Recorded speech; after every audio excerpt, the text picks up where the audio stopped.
even though enemy tanks were almost on top of them. The wounded veteran showed no fear. All he asked was for the commander to hand him an explosive. Seeing the bravery in his eyes, the commander, though deeply saddened, tossed the explosive without hesitation. The veteran pulled the fuse and ran forward.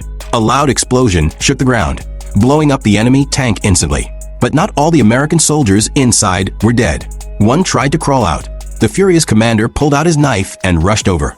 With one strong stab, he struck the enemy's neck, ending the fight.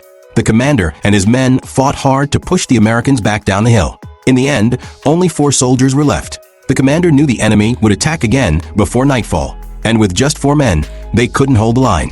He ordered the radio operator to leave with the 2 wounded and take the fallen soldiers' belongings back to base to call for help. At first, the radio operator refused, but finally agreed after the commander insisted. The 3 of them quickly left for the main camp.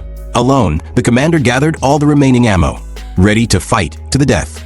Soon, waves of American troops stormed up the hill again. The commander, fearless, moved through the trenches, firing every bullet he had. When the last shot was gone, he picked up the last explosive, prepared to die with the enemy.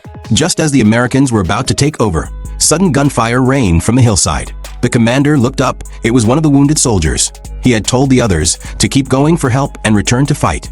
With a machine gun and grenades, the injured soldier took down more than a dozen enemies before he was hit. Even as he fell, he raised the red flag with all his strength. By then, the Americans had reached the trenches.